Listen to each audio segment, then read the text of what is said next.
Yo, what it do, everybody? This your man Dre, aka Dre on Wheels. This is episode 18 of the 11:30 podcast Talk Pro Wrestling.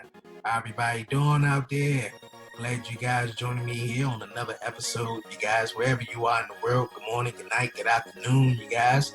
To all my listeners all over the states, Canada, Germany, wherever you at in the world, I appreciate you joining Dre on Wheels for a new episode this week. If you new, go ahead and hit that subscribe button, leave a review, a 5-star rating on Apple. I appreciate it so much. I want to send a shout out to my guest who was on last week, Ken Beckner. Yes, man. Shout out to all my independent wrestlers, ring announcers, everybody that's doing their thing out there, man. It's hard times right now with this whole pandemic.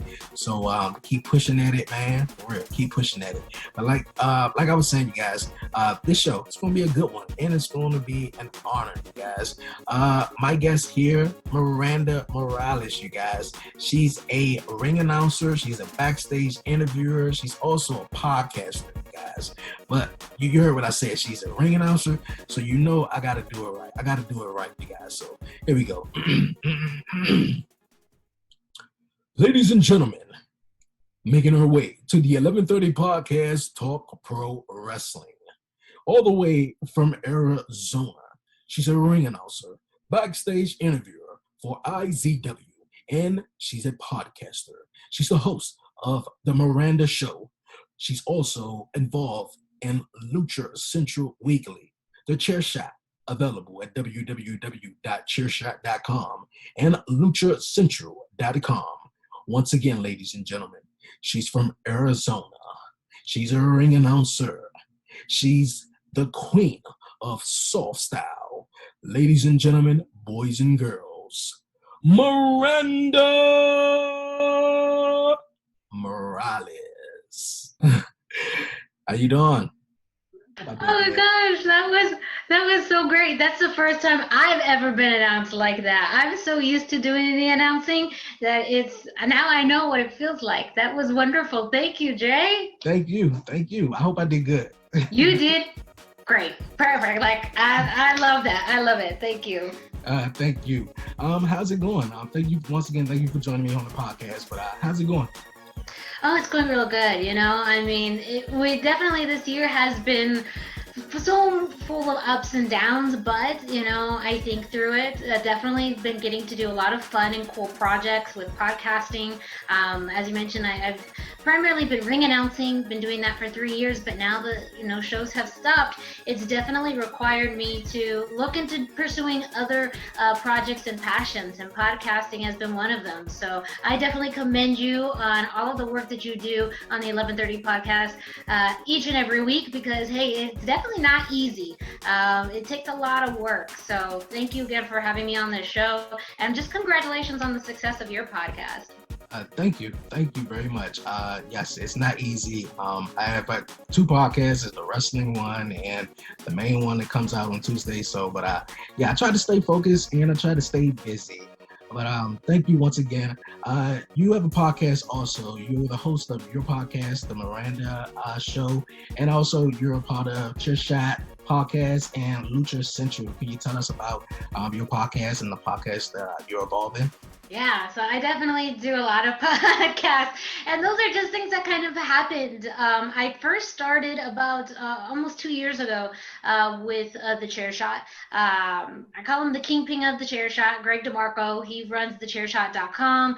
He also has his own podcast, The Greg DeMarco Show, and he asked me to guest host one of his shows one time, and I had so much fun that it just continued to grow. So I was on there every week.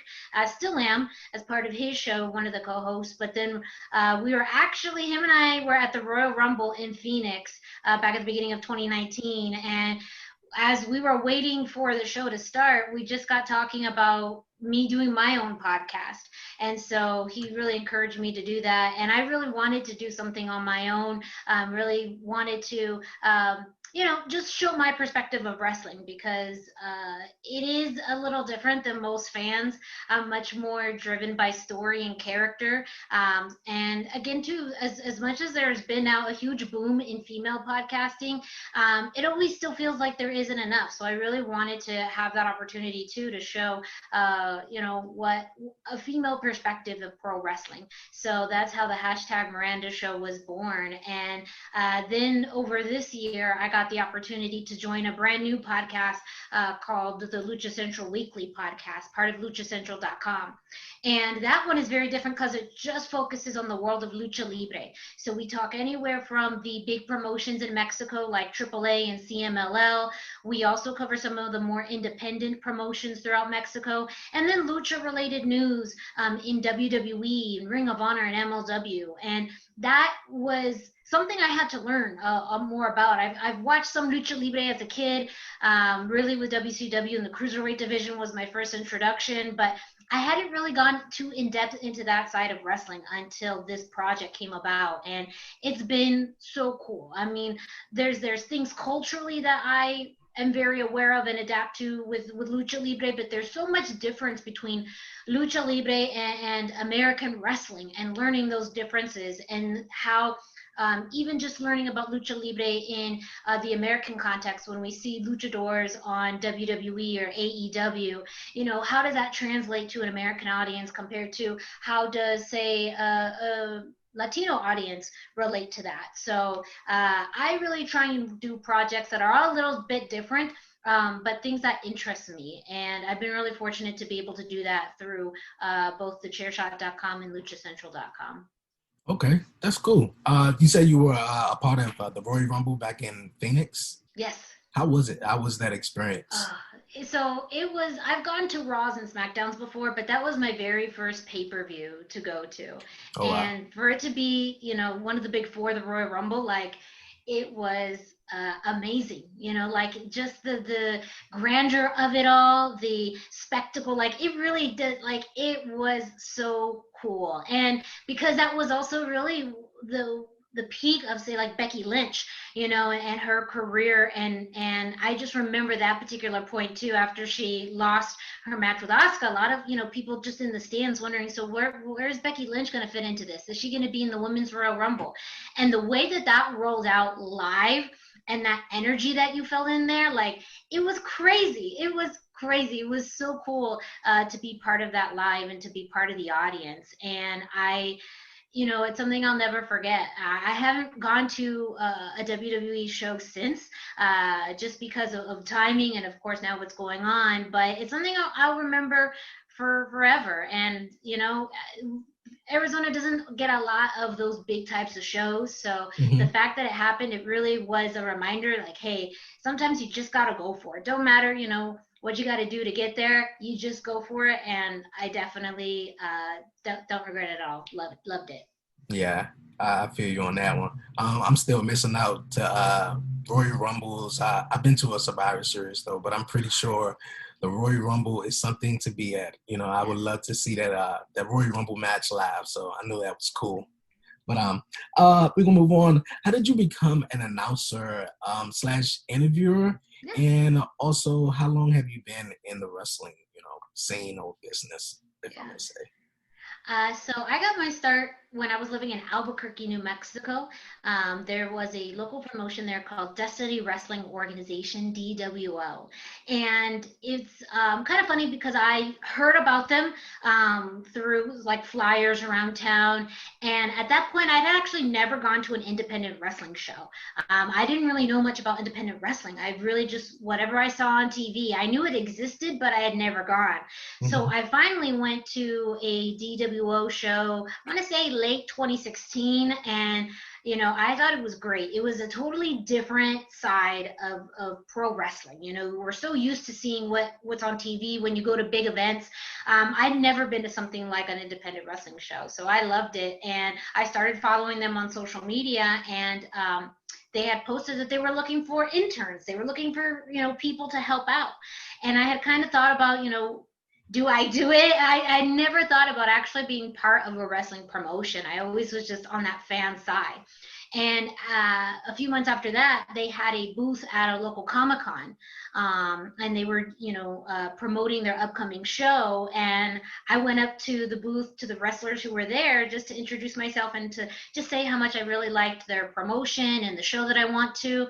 And they said, hey, they brought up the internship thing. Hey, if you want to be an intern, I said, oh man, I can't not do it now. So I signed up to work with them, and they put me at first as a backstage interviewer. So I did that for a few months, and then eventually they said the plan was to always put me as a ring announcer. So after a few months of learning the ropes on backstage interviewing, I finally got my shot to be in the middle of the ring and announce some matches, and that really was what hooked me. I do like both. There's definitely I wish I could do both. There was a very short amount of time where I was lucky that I could do a little bit of both in a show, because I was splitting ring announcing duties with the primary ring announcer. They did a wonderful job of just like getting me in slowly. Some people just it's thrusted upon them. You go ahead and you do it. And I've heard a lot of stories about that. I was really fortunate where they eased me into it, so I had some time to learn and to kind of get a rhythm for things. And I loved doing both. I love the interaction of interviewing someone in the back and coming up with ideas of just how to, portray what you want to portray, and how you want to convey a message of a wrestler, of their appearance, of what they're wanting to convey about their character. And the same thing goes for announcing. It's just in slightly different ways. I always view myself as kind of like a foil. Like, however I can be a reflection of the promotion or a reflection of what's about to come in the ring, I'm happy to do that. So whether it's with, someone who's a hero and, trying to help present them in the best light possible, or maybe someone who's, maybe a bad guy or a heel. And if there's things that I can do to help project that guy's a jerk or that girl's a jerk, I've always loved that aspect of it. But that all started back in 2017, so almost 3 full years now of doing that.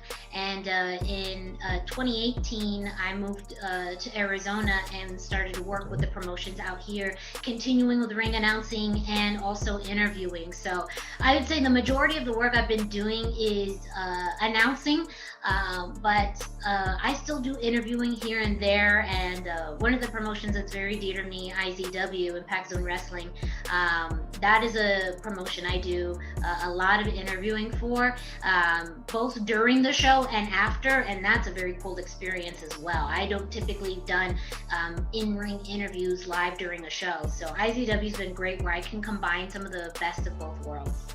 Okay. Well, you say you like doing both of them, both being a ring announcer and a backstage interviewer. Well, being a backstage interviewer, I knew you had some of the talent, talk trash to you, and you just sitting there, just being a ring announcer or an interviewer. How was that? How that, turned out to be? Yeah, so I've had my fair share. Back in Albuquerque at Destiny Wrestling, I had more kind of some scary instances. There was a wrestler in particular named Johnny K, who was very much just kind of a deranged person. He was part of a group called the Death Rage Cartel, if that gives you any indication as to, that level of psycho. And day one of the very first interviews I did, he creeped me out, as far as just the persona. But you know what? People loved it. And so it was always a theme. Like, anytime he stepped near me, I would recoil because and it was like he had a laser focus on me and always knew how to push my buttons, as far as, how to creep me out. So that was, I've had a lot of like creep out moments. There's definitely some strong characters in this business whose point is to intimidate, to add some fear in you, in anybody. And I've also, had a few fun instances of, people teasing me, people, me being a part of the joke. Like, I always will attest, one of my favorite people to interview is Gino Rivera. He's from, out here in the West Coast. Lots of people have seen him in Championship Wrestling from Hollywood and Championship Wrestling from Arizona. And the guy himself has the ability to cut a promo like nobody else. But he has also pushed my buttons to the point where I've wanted to just slap him, which means he does his job. But he is someone who is ready to look at me and be like, you're just here to hold the microphone for me. Don't even ask me a question. I don't care what you have to say. I'm going to take over. And he truly does. So there's definitely personalities where they truly take over a conversation. But also another one that at IZW that literally I was just kind of entranced was R3. He this level of intimidation as well, but it's not crazy or psychotic. It's just you literally can look into his eyes and you can feel the intensity. And I did that, and I literally just got lost in his presence, because he's just that big of a character and a big power source of not only just in the ring but outside of the ring too. You just are drawn to him. So yeah, there's definitely been a lot of those times and situations. And again, I just always love being a way to help convey whatever message they want to convey, and help tell that story.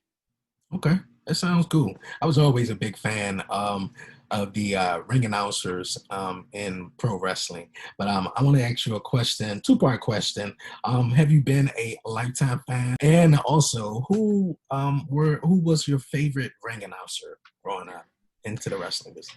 So I have been a fan ever since I was about 10 years old, which got, people want to do the math, go ahead, but I'm not going to say, how old I am out loud. But I grew up watching wrestling in the late 90s. So I was in that time of, the Monday Night Wars and the Attitude Era, and, everything that really was a boom period for wrestling in the late 90s and into the early 2000s. And so Mondays were the most exciting time for me. As kids, most people are like, why are you so excited about Mondays? And for Exactly. me, it's like, because I get to watch Nitro, I get to watch Raw, and the stories just enthralled me. And I think that kind of also influenced my perspective as a wrestling fan. I was always more drawn to what was happening with characters and Yeah. stories that were drawn. I mean, Austin and McMahon was one of the most, I think, well-told stories.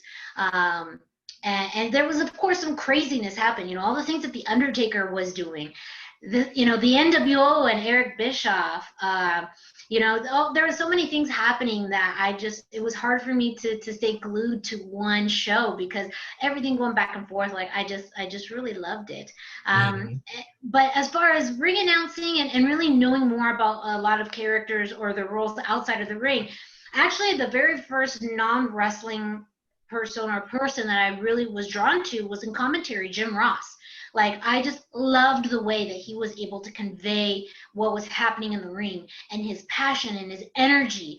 That just hooked me. I just clearly remember feeling things that I didn't think I would feel about a match or a person, because of the way JR described things.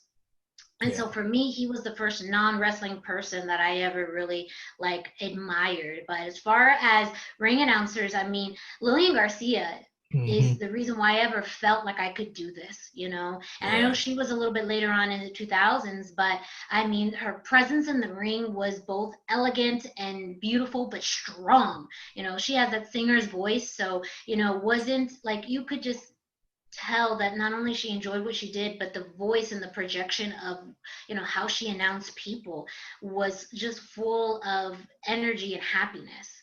And Mhm. so I literally wouldn't have even thought twice about it if it wasn't for Lillian Garcia. And even more recently, as I started to kind of learn about more influences, Melissa Santos became a big one because of her work in Lucha Underground. Like, if I had many a promoter, kind of lean me towards that direction as far as someone to look at and study. And I absolutely see why, because she has a little bit more grittiness in her voice that really is so cool. And Shaul Guerrero has the same as well. So those have been kind of more recent people that I've been studying and trying to learn from, because they're more of this newer, not generation, but just like this newer side of ring announcing, when being regal and having a strong voice is one thing, but sometimes you want to have an edge, and I think that's what both of those announcers bring with them. Okay, that's good. Good. I've been a fan since the late '90s. I grew up throughout the Attitude Era. What's going on right now between WWE and AEW is kind of a first for me. I flick back and forth to WCW, but I've never really watched WCW growing up. I heard of all the characters and the superstars there, but I was mainly Monday nights. I had to be in front of the TV. I still love it to this day. So Mondays is my favorite day of the week. Everybody say, thank gosh it's Friday. No, thank God it's Monday. Yeah. So you get to watch some wrestling. But like you said, Stone Cold, and ain't that your favorite wrestler, Stone Cold? I would have to say so, yes. Like, I think from as a kid to even now, if I look in my closet, I have like 5 Stone Cold shirts, and these are like shirts that I've gotten since I've been an adult. And when I was a kid, absolutely too. Like, I had, out of all the wrestlers out there, I had multiple Stone Cold Steve Austin shirts. And I think for me, it was, how badass that he was, how he lived by his own code. He did whatever he wanted to. But even then, like, he was just such this lone wolf type of persona, Yeah. and just in the best ways. Like, he just did whatever he wanted, and it kind of, for him, everything, all of that made sense, and it was just so cool to be able to see someone like that, and just like feel everything that they do in the ring, every stunner, and especially the people who sold the stunners. I Oh. love those big extravagant sells for the stunner. Those are always going to be my favorite. But he did whatever he wanted to, and he ruled the place. And for me as a kid, like, I was so drawn to that. But I also really loved D-Generation X. I specifically remember the night after WrestleMania 14 when they reformed DX with X-Pac and the New Age Outlaws. Like, that was my favorite iteration of DX. And again, the way that they just took over Monday Night Raw and their presence and the hilarity. And yeah, it was kind of silly and stupid, but I loved that, and everything they did got their message across. And sometimes some people do that with kicking ass, and some people do that with humor, and fans are like both, I think. Yeah, you're right. But back to the Stone Cold real quick. The stunners, especially the people who sold the Stone Cold stunners, were awesome. I'll never forget WrestleMania 18. Scott Hall took the Stone Cold stunner. It was one of the most funniest stunners ever. But also, of course, you're the big fan of Stone Cold. I was the opposite of The Rock, diehard fan of Yeah. The Rock, and their rivalry was just everything. And if I had a video of when The Rock returned to Monday Night Raw back in 2011, I probably would went viral. I probably would have went viral because I cried, I broke down, like he haven't been there in so long, and they were like, okay, it's the guest host of WrestleMania, and they were teasing it like it's going to be Bob Barker or somebody, and I was like, who is it going to be? Who is it going to be? This is like the first time, a guest of WrestleMania, and I didn't catch on to it. Looking back at it now, and when you see the whole electricity going through the whole Titantron, you threw my mind off. Yeah. And the first, yeah. Yeah. I get chills bumps thinking about it right now. It's so cool. But yeah, The Rock was my favorite wrestler, and the rivalry between Stone Cold and The Rock was just completely awesome. I loved it, every bit of it. But DX also was everybody's favorite. I don't know anyone who did not like DX and suck it and all that. Awesome.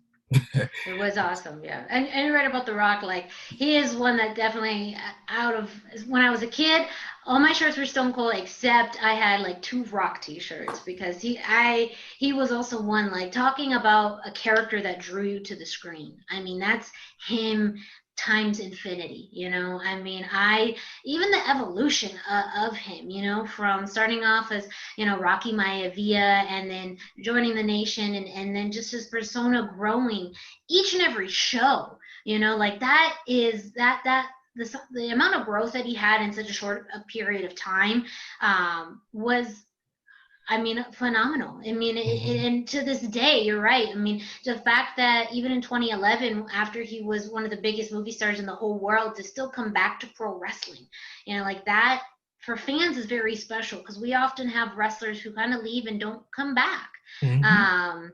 And for The Rock to kind of still have that presence and that acknowledgement of how much pro wrestling was impactful in his career. I think as wrestling fans, kind of gives us some validation that, like, this is a worthwhile form of entertainment. And you want proof? You have one of the biggest movie stars in the entire world who's thinking his pro wrestling career to getting him to where he is today. Yeah. Awesome. Also, before I move on, favorite ring announcer of all time. It's hard to choose for me, but Lillian Garcia was also great. Howard Finkel, you just knew it was a pay-per-view when you heard Howard Finkel. And I say in the last 10 years, Justin Roberts. It's just the way he introduced him, and it's just like he's over the top a little bit, but he is. I love he did this with John Cena, and now he's moved on to John Moxley. The way says and I've actually had the pleasure of talking to him several times, and he's always been so nice. And one thing I asked him, like, how did you figure out your voice? Mm-hmm. And he mentioned how for him, he used to listen and kind of adopt a lot of what Howard Finkel did. And then through that, he kind of evolved and found what works for him. He studied his work, he made adjustments. And that is truly a sign of what I think all that hard effort and work has helped him to get to right now. And so he is that example of, doing finding what works for you. And even in the way, the way when he introduced Rey Mysterio with the really long R's, and he learned that because that was something that he wanted to do. Like I said, it's been very fortunate to have had those instances with him where he's just shared what's worked for him, and then seeing that on TV is so cool because he's done it his own way. And being able to see him on AEW, and it seems like it's such a good fit for him as well. Just that company being able to have, he is really truly like this generation's Howard Finkel. When you think about it, a lot of people are going to look back at him and the way that he announced and those little things that he did as what inspired them in ring announcing. So you're absolutely right about that. Yeah. My favorite part, I think, of hearing Justin Roberts ring announced in AEW right now is from a location where you need an invitation with a private party, where they were in 24 ounces of cranberry vodka. Like, oh man, it don't get no better than that though. But you guys, I got my guest here, Miranda here, on the 11:30 podcast, Talk Pro Wrestling. We're having fun, you guys. We're going to take a quick short break, and we'll be right back with more Talk Pro Wrestling, you guys. When it comes to growing your podcast, it's tough to know where to start. That's why Anchor gives podcasters the tools they need to make each episode better than the last. Now, Anchor Analytics includes new stats from Spotify to help you better understand who's listening and what they like about your show. With charts that let you see how far people are making it into each episode and where they're dropping off, you can plan your podcast around the content that performs best. Hover over to see how many people are tuning into specific segments and learn what hooks your audience by comparing the average listening time across multiple episodes. Using anonymized demographic data from Spotify, take a granular look at the age and gender of your listeners to start tailoring your content or targeting new audiences. Track analytics from multiple platforms and Spotify insights. Everything you need to grow your podcast, all in one place with Anchor. Yo, you guys, before we dive right back into the episode, I want to tell you about listener support. Yo, you guys, listener support, it helps me out big time with my podcast. It helps me set up equipment, helps me get guests. You feel me? Like, time is money. So you guys click the link in the description, you guys. Click the link in the description. Yes, you can support this podcast with a small monthly subscription. Yes, 99 cents a month, $4.99 a month, or $9.99 a month. I appreciate it so much, for real. It'll help me out. Listener support, you guys. Click the link in the description. It helps me keep making these podcasts, you guys, just for you. Yo, you guys, welcome back here to the 11:30 podcast, Talk Pro Wrestling. I'm glad you guys joining me here on a new episode, you guys. We are having fun here on Talk Pro Wrestling this week. I have my first female guest here on Talk Pro Wrestling. You guys, Miranda Morales. We are having fun. It's an awesome show. We're digging all into it, talking to some old school wrestling and things we just love about wrestling. Well, right now in wrestling, it's a crazy time right now with the whole pandemic and everything. Well, what's your thoughts on the whole wrestling scene right now that's going on? Even though we are experiencing wrestling with no fans, what's your thoughts on it? Yeah, that's a good question because I think I see it in a few different levels. Of course, as a fan of larger promotions like WWE and AEW, it's definitely been different to see them do empty arenas. The last exposure I really had to empty arenas, going back to some old school, was the empty arena match between The Rock and Mankind at Halftime Heat. And that was the first and last time we really had that. And now it became a pretty regular thing throughout this year. And it worked for a while, but eventually that kind of got stale. So for both promotions, really AEW started it with having the talent come out and serve as the audience, and then WWE followed. And that felt like a little bit, back to normal. But I think WWE, blew the roof off with this ThunderDoom concept. To have fans interact in a digital manner, I kind of think it's going to be part of the future, because it's going to be a big challenge for anyone in entertainment, whether it's wrestling, concerts, other sporting events, where you're going to have to run it at limited capacity. And so having a virtual fan engagement is going to probably be the wave of the future. And so I commend WWE for looking in that direction for that. I also do like how AEW is working towards bringing fans back in at a limited capacity. And that kind of relates back to what's happening on the independent level. I have some experience with that. In Arizona, no promotions have ran at all since March. So some of that is because of the guidelines that the state of Arizona put.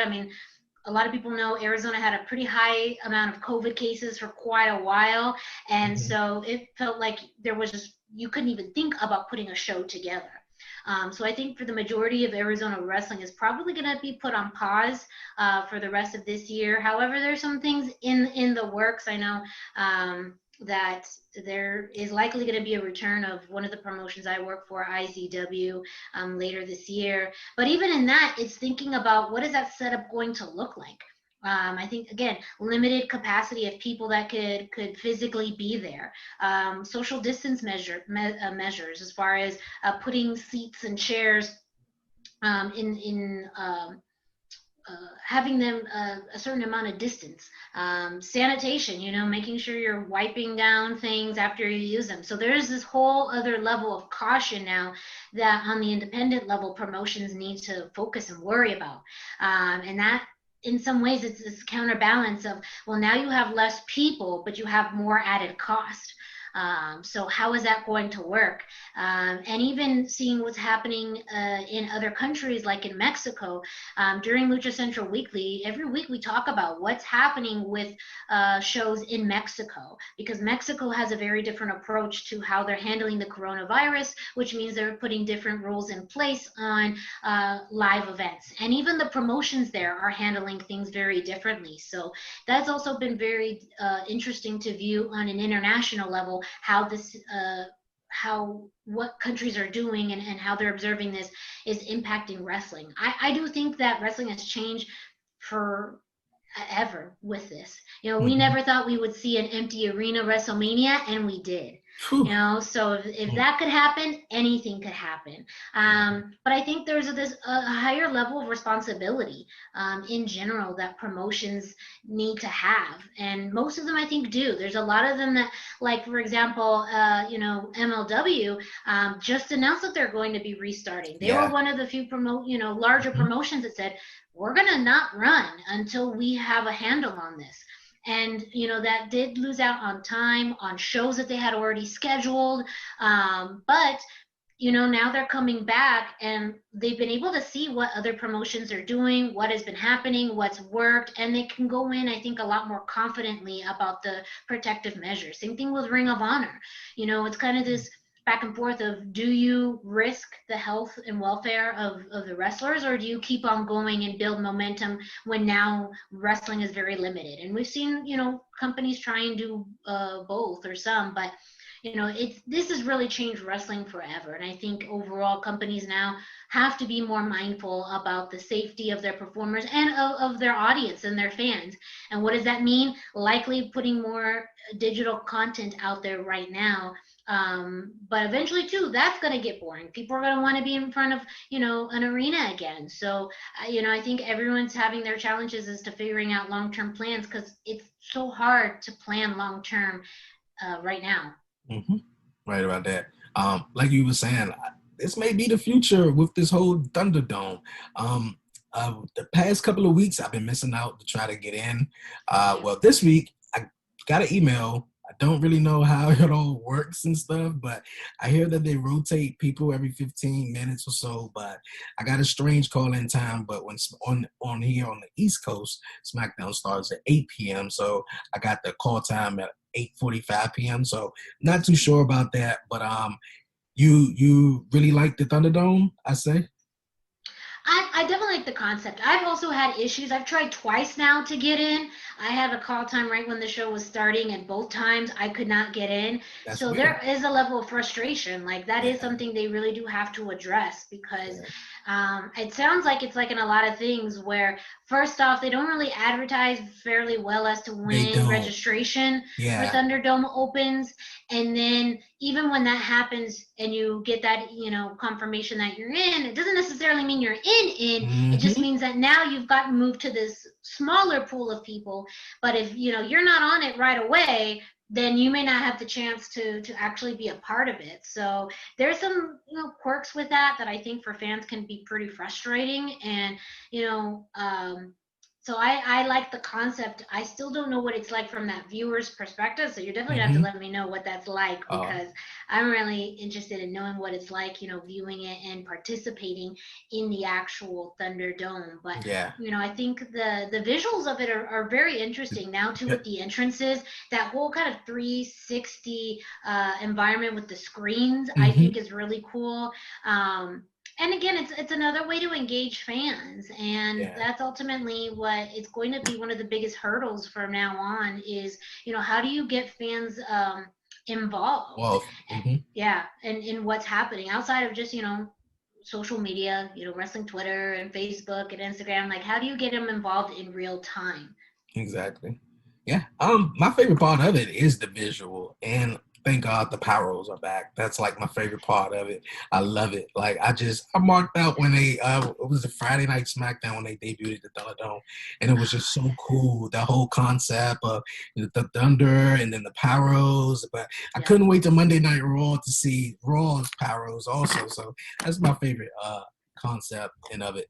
But we've seen the WWE Payback this past Sunday in the ThunderDome, and also we seen Roman Reigns in a triple threat match for the Universal Championship.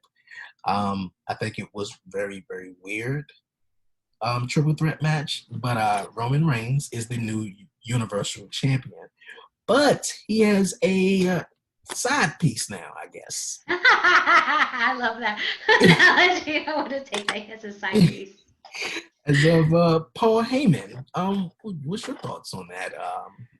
What's your thoughts? Yeah, I have to admit I was shocked. So when they first introduced Paul Heyman as Roman's manager, advocate, as he will likely call it, I was shocked, because as soon as Roman said, that's not a prediction, that's a spoiler alert. I'm like, why is he saying Paul's tagline? And Paul Heyman there, I was shocked. Because Roman has really prided himself in doing everything on his own, getting to where he's at on his own, and to now have this advocate there in Paul Heyman, and being notorious for not necessarily, playing by the rules. I was shocked, but it did cement that this is a whole new Roman Reigns that we're dealing with. I think that There was, some speculation and I think opinions about which, who is this Roman version of Roman Reigns we're getting when he came at the end of SummerSlam. But aligning himself with Paul Heyman is absolutely confirmed. This is a Roman we've never seen before, and I like that. I really wanted for a long time to figure out who Roman Reigns was. I remember having conversations with my other friends about, I didn't hate Roman Reigns, I just didn't know who he was. I felt like after the Shield broke up, at least Seth and Dean Ambrose had distinctive personalities. And I could tell who they were and what their motivations were. And I couldn't quite figure that out with Roman. And so that kind of made me a little bit more disengaged. But now I feel like you could really tell he is more driven to become, and of course he did become, the Universal Champion. And by any means necessary, not, and not even addressing that there was a line, going straight to the top.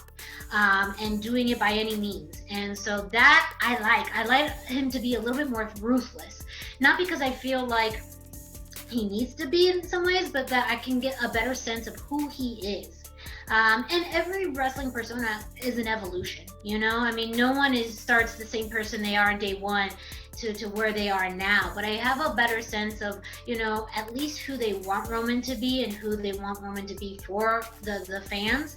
And that was what, as fans, we wanted. I could see a fan base now saying, oh, well, I don't like Roman. Well, one, I guess that's kind of the point, but two, him being a face too didn't help because you didn't like him then either. So at least now you have a reason not to like him, and it makes sense. And ultimately, what happens when someone's a heel? Eventually, the fans turn and say, "I like you now." So maybe that was part of the goal with them. But I like this alliance. I know it may not even be necessary for Paul to advocate for him because he's Roman Reigns. He truly has done whatever he wants. But to maybe have a mouthpiece to help convey who this new version of Roman Reigns is, and let Roman just be Roman, kick ass, take names, do all of that, and Paul be more of that business side, that mouthpiece.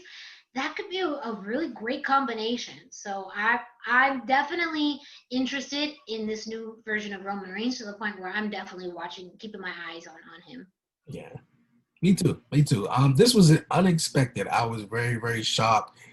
Just like you said, when it's not a prediction, it's a spoiler, and I went, hold up, wait a minute, okay. Yes. And they showed Paul Heyman, I freaked out, and that reminded me of CM Punk when it was the main event of Monday Night Raw was Alberto Del Rio versus John Cena, and I believe it was in Chicago also.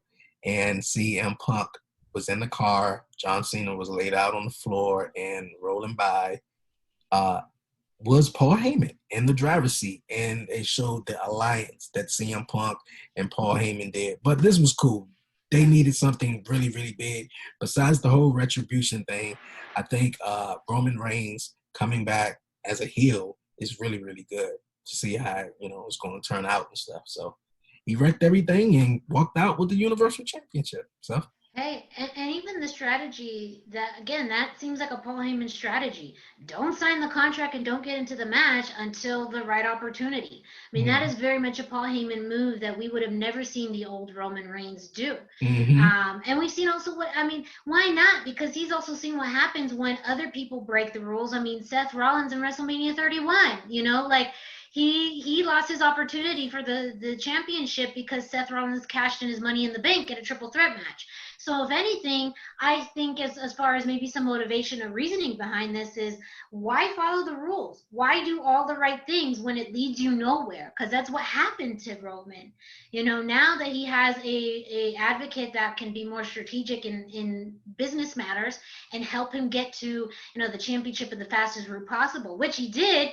Why go back to, doing things the right way, quote unquote, or the honorable way, when doing things in a cheating manner gets you to your goal a lot quicker. Yeah, we have seen that. We're gonna move on here on the 11:30 podcast. Sasha and Bailey.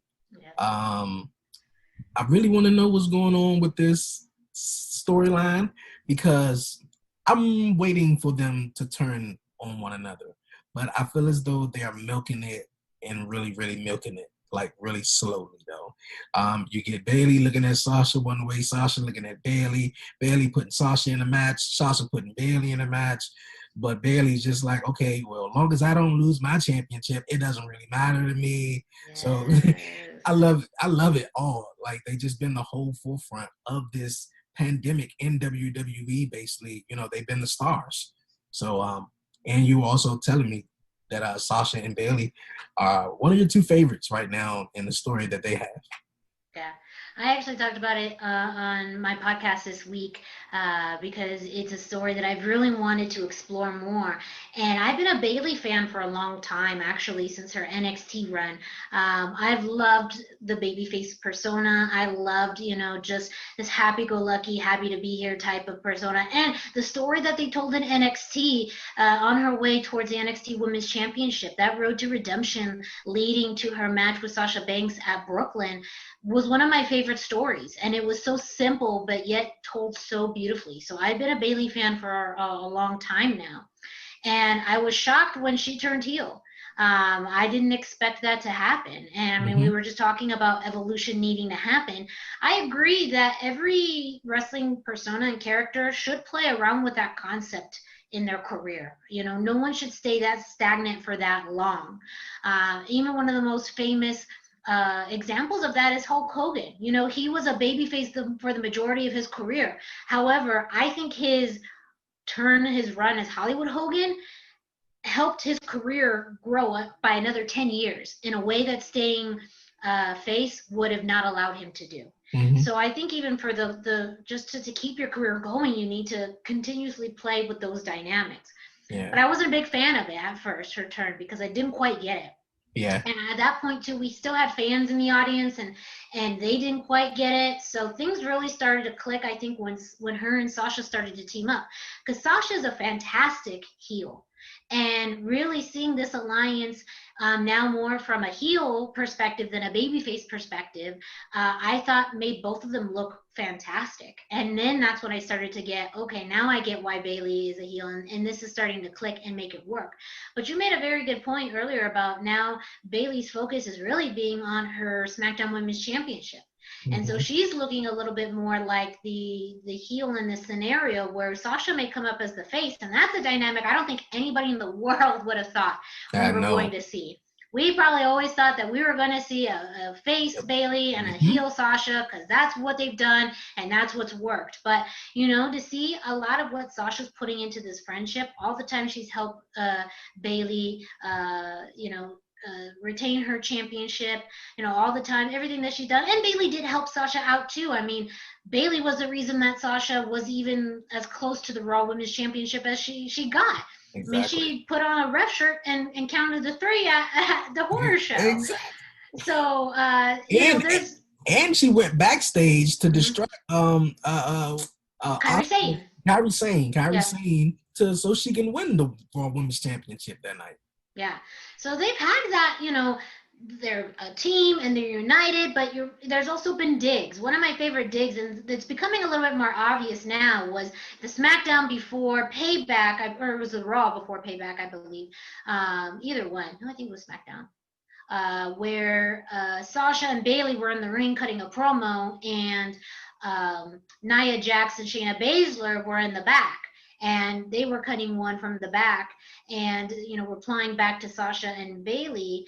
And in Sasha's response, she said, that they were going to win. And she said, I'm gonna get my vengeance. But instead of looking directly at Nia and Shayna, she turned and said that to Bailey. So there's little things that's happening, especially with, I think, Sasha's communication now, where you're starting to see she is getting more upset with Bailey, that now, Sasha has no titles. And she's put in all this effort to help Bailey, and maybe she doesn't feel like that's been reciprocated with Bailey at all.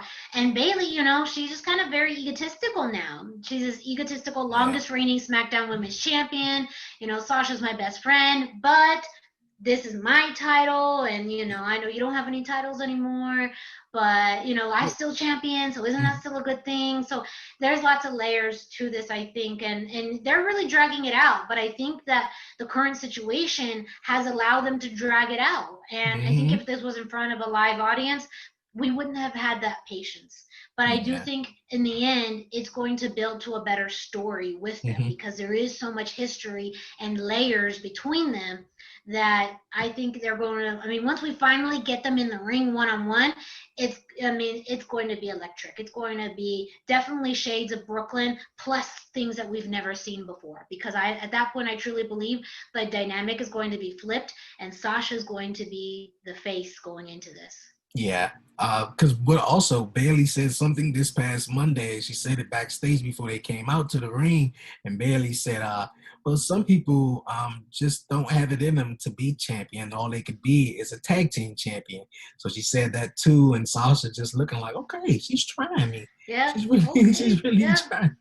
So and also I'm glad that Bailey switched it up. I didn't get it at first. I was kind of shocked.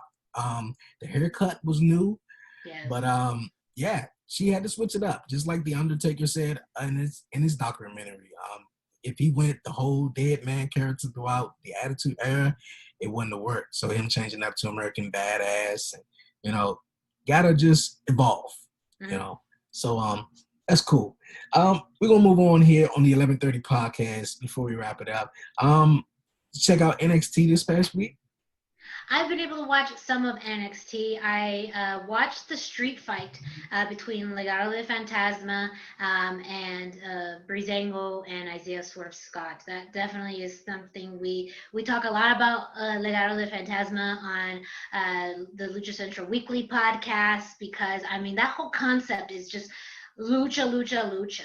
Having Santos Escobar change his persona from Hijo de Fantasma to Santos was a very big deal. And Legado de Fantasma, I think our group really, and me especially, feels like it's one of the best representations of lucha libre in American television right now.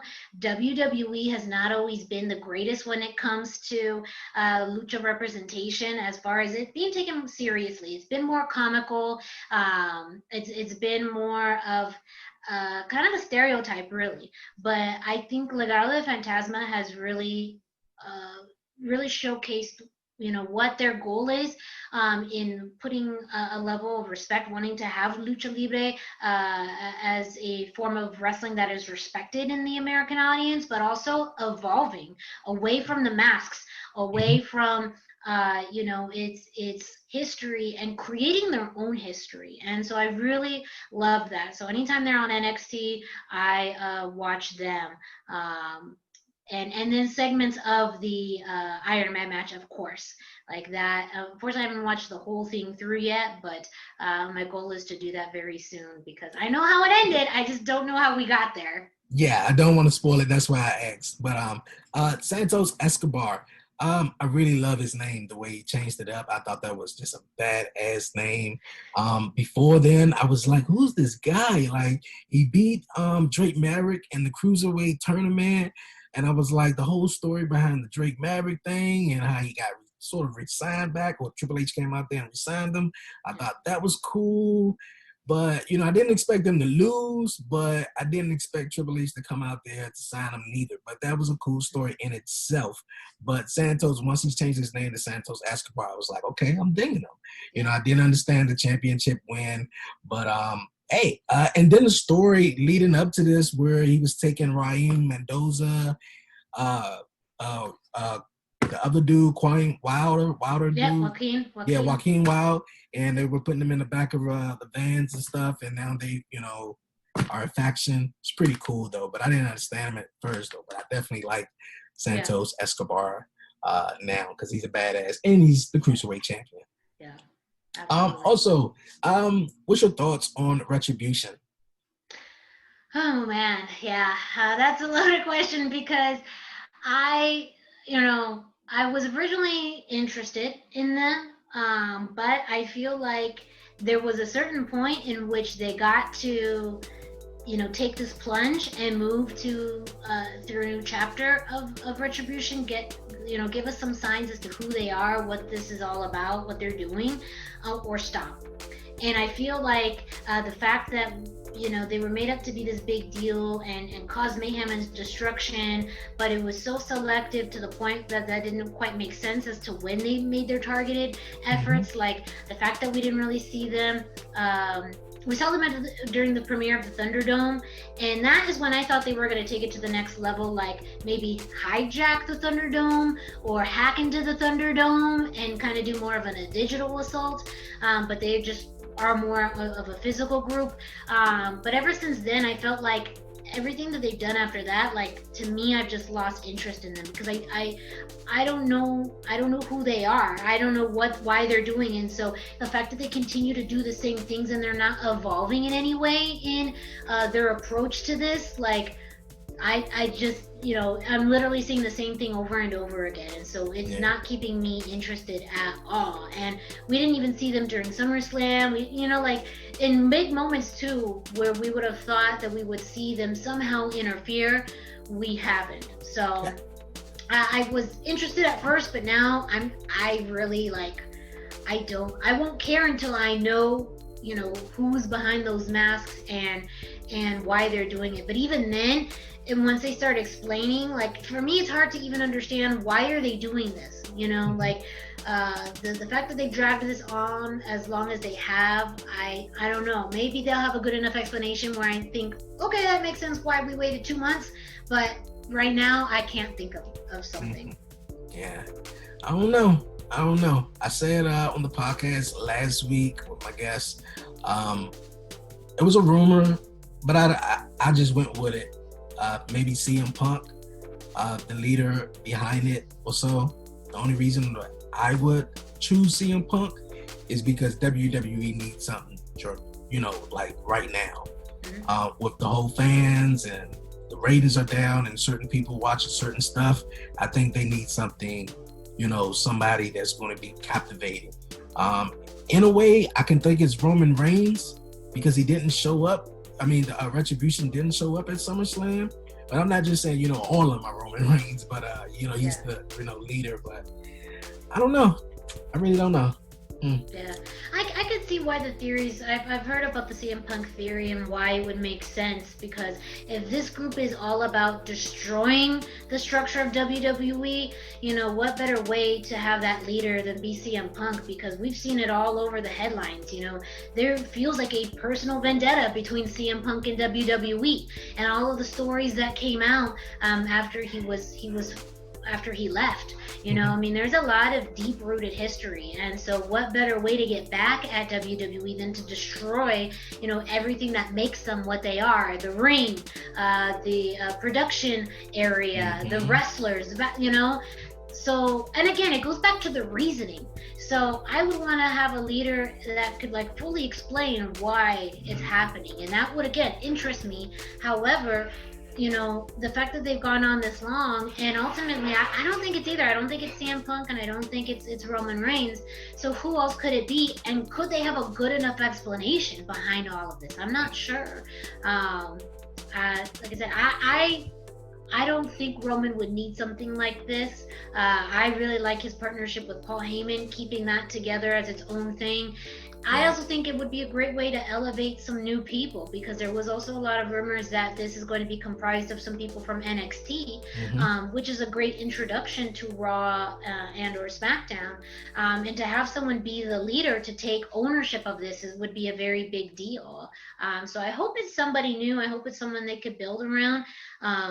But again, they're going to have to do something soon, or else I feel like all the effort that they put into this, people's attentions are going to drop. So evolve, do something different, change it up, give us something, or else all of this is going to be for nothing.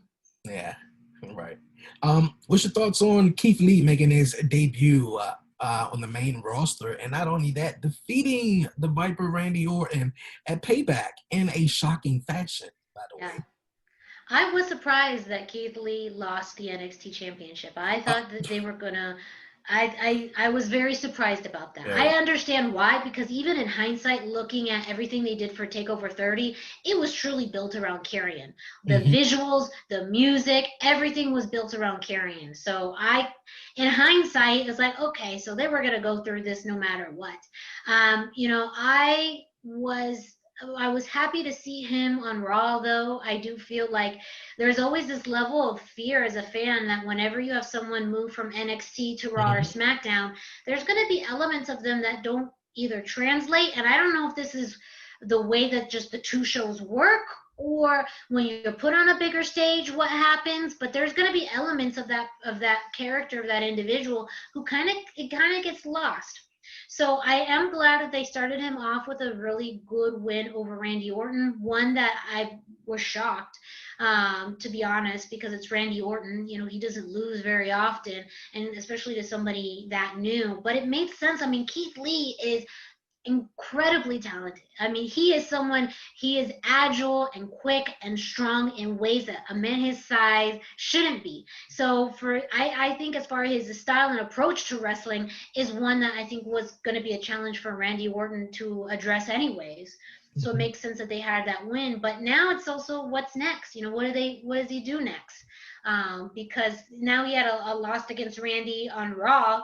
So, I mean, now it's 50-50, and then we go back to that. You know, will the wins that he get end up, you know, elevating to the point over the losses that he gets as well? So, you know, it's a little bit of a scary time. I think anytime you have anyone move up from NXT to either Raw or SmackDown, but it's also a good time because they can play around with some things without audience. I don't want to say interference, but you know, sometimes crowd noise can totally change the setting and the mood of a Hmm. story. Right about And that. sometimes, a lot of times, it can be great because that pop that gets, it's like magic. But sometimes when you have a crowd react negatively to something or not at all, like that could be like, wait, I thought this was going to be special or important, and the crowd just killed it. So we could play around with that a little bit now with Keith Lee without having to worry about that. Um, you know, I think he could have spent more time in NXT though. I truly believe he had still more things to do in NXT. But you know, I mean, it's also a great thing for him to move up. I mean, time is of the essence ultimately, and you never want to, you know, pass an opportunity to get on a bigger stage. And that means, you know, I mean, his performance at the Royal Rumble this past year, that means we could easily get him again. And even in a WrestleMania, like that is truly where I think he would shine and he would have a wonderful match. And so I'm glad that we're getting closer to that for him, because I want to see Keith Lee at WrestleMania. I do too. I do too. To what you were saying, I was very disappointed when Keith Lee lost the NXT Championship and Karrion Kross. I had no problem with him winning it. The problem was the fact that that Wednesday he came out and he was injured, so he had to give up the belt. So I was very furious, even though that SummerSlam, of course, they announced that Keith Lee is going to be on Raw. So I was like, okay, that's cool.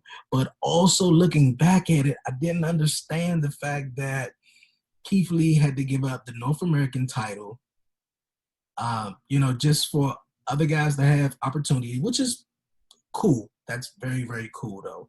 But why Keith Lee couldn't have just been that badass guy, just hold both titles and just go defend them? But hey, it's cool though. But I'm proud of Keith Lee. I think a lot of people are feeling disconnect with Keith Lee right now is his interesting song. It's kind of like No More. It's, bask in his glory, but you get generic theme song after that. So I Yeah. think that's the only problem I think a lot of people have about Keith Lee right now on Monday Night Yeah, Raw. there's some changes with him, obviously, with his attire and his Yeah. music, and again, too, that translation to Raw or SmackDown. Sometimes it's a literal translation of changes with the persona or gear or music, and sometimes it's a more of a figurative translation about how does that character fit with the realm of everybody else on that particular roster. And so I think that overall he could have a really great presence on Raw. But yeah, there's some some of those things about, that fans really liked about him that we don't want to lose, and I think overall I don't think we'll lose them, but change for anyone is hard to adjust to. So the first few times that he comes out, yeah, it's going to be different, but hopefully the adjustment settles in. Mhm. And yeah, hopefully there's some more concrete theme music too that gets set into place that just is still as great as his NXT music. Yeah, I feel as though they're working on it. They're working on it. It's going They're to working come on though. it. I'm gonna give them the benefit of the doubt. Yeah. With AEW All Out coming up this Saturday, are you excited about it? Are you looking forward to it? I am, yeah. I mean, it's a very different feel for All Out, and even Double or Nothing earlier this year, because of the fact that they're in the same scenario. They're doing these in empty arenas or arenas really with no fans, and so I think AEW in particular. I mean, that's a passionate fan base. That is a fan base that when you go to a live show, like that helps make the event what it is that passionate fan base. So to me it is a little different, the build up to these types of shows, especially All Out. Like the build up to it has felt different than last year, but I do think that there's some really good silver linings in this. There's things that are very AEW that kind of just make me chuckle, like Orange Cassidy versus Chris Jericho in the Mimosa Yes. Mayhem match. Yes. Like, what are we doing? Like, I love dumb stuff. Like, I will be the first to admit, I love dumb storylines and dumb gimmicks. Like, that is totally fine, but the fact that this is what we're getting, like, and the fact that it's not in front of a live, like, audience, like, that too makes my heart hurt for all the live fans who would have wanted to see that. But maybe they wouldn't have even been able to do that with fans. But I have to admit, I mean, I love Orange Cassidy. I really do. I like just how easygoing he is, how nonchalant. And he uses his voice sparingly, which makes it actually that much more special. He does a lot of things with his body language that you don't think you could get away with in pro wrestling, because a lot of things what you have to do is vocal in your promos and how you talk and communicate.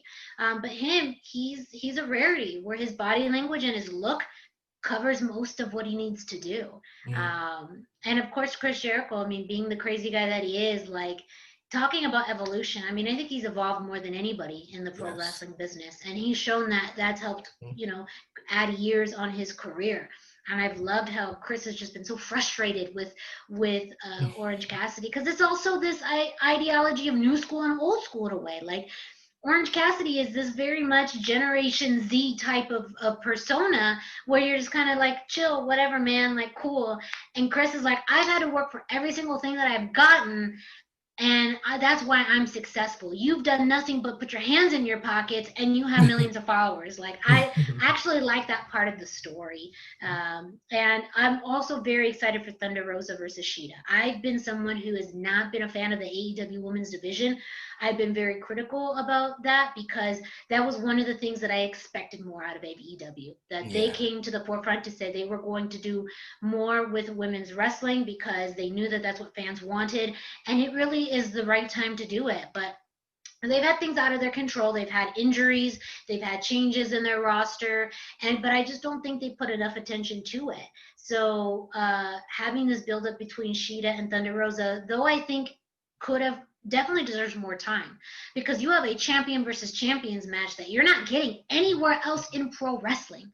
And the fact that they don't seem to be putting, I mean, they're doing great promos with it, but I wish it was getting more time on the weekly shows. And it's only been like, what, a 3-week buildup? Like, that's insane. But I think it's going to be one of the most highly anticipated matches of the entire card. And I hope it gets placed well, and I hope it gets, a good time frame, because this could be what helps turn their women's division around. Like, this could be, and granted, we don't know what the long-term status is of Thunder Rosa, but if we get more of her throughout, AEW, and this also opens the door for more women to come into AEW and put some seriously good matches together, hey, then that's going to be a huge feather in their caps, because they do great tag team wrestling. They have funny storylines. There's things that AEW are doing right. But one of the things they absolutely should be killing, and they're not, is women's wrestling. Right about that. You are right about that. They've been slacking a whole lot with that women's wrestling division in AEW though. Thunder Rosa, I was very familiar with her in NWA. I started watching NWA a little, like maybe I want to say around May-ish something, and a lot of people were talking about it, and it was like it was good. So I tuned it in, and I was like, this gives me old school vibes, with the studio audience, and I was really taken into a lot of the characters. Nick as the world champ, he just dressed like a world champ, act like a world champ. Like you said, Thunder Rosa. Man, it's just so many superstars. Eddie Kingston was another one. Ricky Starks. You had the Rock and Roll Express there. I'm trying to think of my man's name because he always say, yeah. You know who I'm thinking about? Drake. Was it? Eli Drake. Yes. Eli Drake. Yes. Eli Drake. Yes. Eli Drake that's is great. That's one of my favorite. Yeah. Wow. I was actually very fortunate to go to the second taping of NWA Power last September. And that was something I never thought I was going to be able to do. I was in Atlanta visiting family, and when I heard that they were doing the tapings, I was like, I have to go. I never thought this West Coast girl would ever end up going to an NWA show, but seeing that whole setup live was fantastic. The structure of it, I mean, very much built for TV. And I don't think anyone at that time knew how much it was going to blow up, but it really did, because it was this blend of old school traditional television wrestling, but with new characters and new people. And yeah, Thunder Rosa, when she came, the taping I went to, she just made a brief appearance. But out here on the West Coast, I mean, she's very well known. I mean, she's wrestled all over the West Coast, all over the world. And to just have her on that big of a stage for AEW, I think is incredibly well deserved. And it's just, again, new talent that, some people in the independent scene may have known, but now she's going to have, a worldwide audience on her. And someone that I think is actually very comparable to Shida in wrestling talent as well. I mean, she's beyond talented. So I'm really happy that, she's going to give that spotlight to the NWA. And that, unfortunately, too, I mean, the NWA being kind of one of the casualties of what's happening right now with COVID, I mean, they were doing very, very well for several months. But it does seem like they've been adopted into the United Wrestling Network, who's going to be putting on live or televised TV starting in a few weeks, which is going to incorporate elements of the NWA. So that too, I mean, that's part of the future where we may see partnerships with promotions that we didn't think of before, but in some ways they may have to in order to keep producing more content or even to survive. So you may be able to, watch the United Wrestling Network. I think it's September 19th, but they're going to be back, and you may be able to see some of that NWA action when it airs. Okay. I'm excited. I'm very, very excited. Also for All Out this coming Saturday. Well, you guys here on the 1130 podcast, you guys, Miranda was my first woman here on the show. So excited. You always welcome back. This was very, very fun. I don't really have too many, women that I can chat wrestling with. It's mainly guys. So, same here. So this is really, really cool. I appreciate it so much. Before we wrap it up, any upcoming events that you have, and also shout outs that you want to give? Yeah, of course.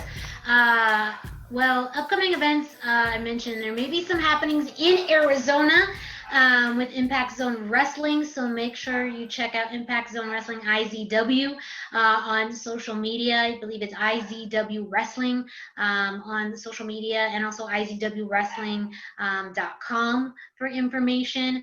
I'm on Instagram and Facebook at the #Miranda, so you can keep up to date on anywhere that I'm at as far as promotion wise. And then my podcasting, like I said, definitely keeps me busy. I do that every single week with the Chair Shot. I have podcasts that drop on Wednesdays and Thursdays with the Greg DeMarco Show and the hashtag Miranda Show. You can find that on thechairshot.com. And then Lucha Central Weekly, that podcast drops every Friday. And you can find those on all of your podcast streaming platforms like Spotify, iTunes, iHeartRadio, Podbay Speaker. But you can also check out thechairshot.com and lucha.com for those. I also do an Impact Weekly review for Big Gold Belt Media. When Najir Chambers, one of my dear friends out there, we watch Impact every week and we talk about it, and we do a short little video cast on it. That's a lot of fun. So you can go to Big Gold Belt Media for that. And I thank you so much. This was a lot of fun. I always enjoy talking wrestling, and man, you got a lot of great questions and knowledge of wrestling. So this to me is like a great day, great interview. Thank you so much. No problem. I got to get you on. We're going to talk some more Impact. We got to talk some Impact, too. I know there's so much more. For it being a shortage and not a lot of things happening, there's a lot of things happening. Yeah, so it's a lot. Don't worry. I'll bring you in. Once there's more Lucha Libre out there, too, I'll bring into the fold. There's some things happening in Mexico that are starting to slowly come up. So that's also something that I'm happy to talk to you about. Okay, cool. I'm down. You're always welcome here as a guest on Talk Pro Wrestling. Thank you very much, Miranda. Yo, Miranda, I appreciate you stopping by here on the 11:30 podcast. That was dope, you guys. That was really, really dope. First female guest here on Talk Pro Wrestling. And like I was saying, man, a lot of guys, a lot of wrestling fans that I know is more guys, so I don't really have that opportunity to sit and chat with a woman, about wrestling, and to me, chatting with a woman about wrestling, that's amazing. That's cool right there. That's cool. But once again, Miranda Morales, you guys, thank you once again for stopping by us here on the 11:30 podcast, Talk Pro Wrestling. Man, this was dope, you guys. This was dope. What a crazy week, you guys. What a wild week of pro wrestling, and just in wrestling and in the world in general, though. But I hope everybody out there staying safe, wash your hands, be safe. You guys, don't forget to follow the 11:30 podcast on Twitter at Dreonwheels. Follow me on Instagram at the 11:30 podcast. If you want to be a part of the 11:30 podcast, guest, email me at the 11:30 podcast at gmail.com. Subscribe to the 11:30 podcast on YouTube, you guys. What else? Like the 11:30 podcast on Facebook, you guys. And man, I appreciate it. Once again, on Apple Podcasts, don't forget to leave me a 5-star rating and a review. I appreciate it so much, you guys, man. It's your man Dre, aka Dre on Wheels. I appreciate you guys joining me here. Thank you, Miranda.